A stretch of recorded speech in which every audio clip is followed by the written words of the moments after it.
Hello, I'm Scott Hamilton, ROCKFILE. This is podcast number 2, the first movie review of my podcasting career.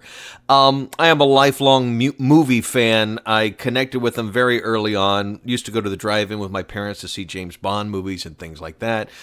Jaws kind of changed my world a little bit. I was young when it came out, but blown away by it. The next year, Star Wars came out and completely blew my mind.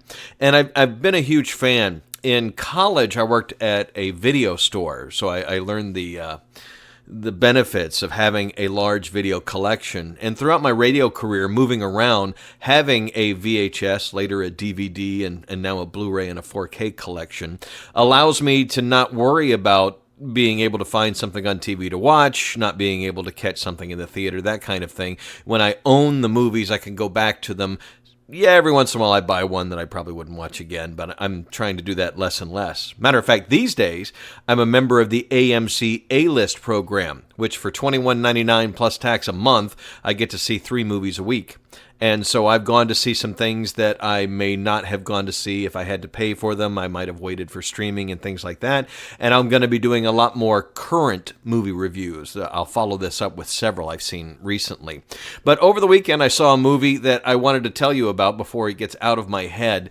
It is a 2016 independent film called Antimatter.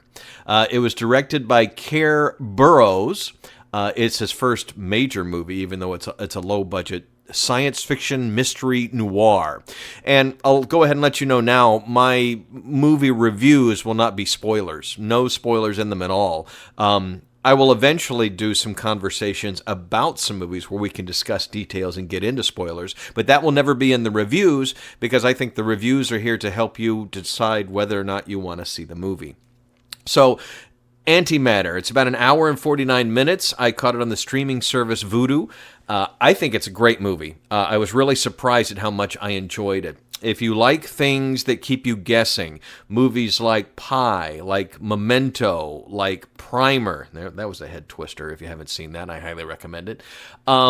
Movies that can keep me guessing after I've seen thousands of movies in my lifetime, it's a pretty rare thing. So the basic story starts with a PhD student. She leaves Florida and goes to Oxford, where she's working on, at the beginning, a very mundane project to confirm a theory. A discovery is made. She shares it with her 2 team members. They eventually start testing this on insects, on animals, and eventually herself. And once that happens, the movie changes. We're basically put into her shoes. We become as confused about what's going on as she is, and the rest of the movie plays out as her trying to figure out what's going on, who did this, what's behind it, that kind of thing. It has a bit more action than these movies usually have. There's no major special effects. I'm not going to get into how it looked or how it sounded because it's a low-budget feature and it was on a streaming service. It won't be like my 4K reviews where I'll talk about the picture quality and the audio quality and the Dolby Atmos mix and things like this. It was a very serviceable surround sound mix. It looked fine streaming. It looks, actually some really good shots, especially in the beginning of the movie. But if you like a good mystery with a sci-fi slant to it, what happens to her and how it winds up, I found to be quite fascinating to follow her on this journey where she tries to figure out what's going on. She can't make new memories. It's kind of like Memento in that way. She keeps forgetting things. She keeps lists. She tries to, write down things that she needs to go back and check out. For a while, she tries not to sleep to see if that's causing her to forget things the next morning. And like I said, I was not able to figure out the ending before it came, and I was really, it's not so much a mind-blowing ending, but it's a bit of a shock, and how it all winds up, there's going to be a lot of conversation afterwards, put it that way, because there could actually be a sequel to this movie with what they discovered and the ramifications of that. But anyway, I thought it was a fascinating movie. It's definitely intelligent. The matter of fact, the first 30 minutes move very quickly.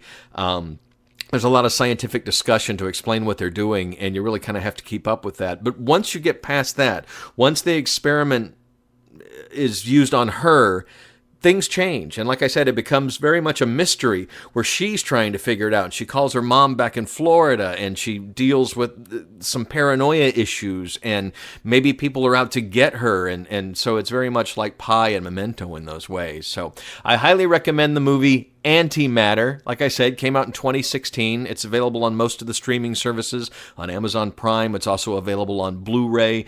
I can't wait to see what the guy does next. Matter of fact, it was announced last November that John Boyega from Star Wars is producing a new movie with him called A Spriggan. And it sounds very interesting. Looks like they have a bigger budget and more famous actors to be involved. It's still in pre-production, so I don't know when that's going to be out, but this is definitely a director I want to see more from. I thought he handled everything incredibly well for basically a first-time feature. He had only done a few short movies before that. So anyway, for my first movie review here, Antimatter, it's streaming. It's available on Blu-ray. I would go check it out. Came out in 2016. It's worth your time if you like a sci-fi mystery noir. We'll have more reviews coming up. I'm going to be talking about some albums that just came out, some movies I just saw in the theaters, some other things I've watched at home. So stay tuned, and thanks for listening.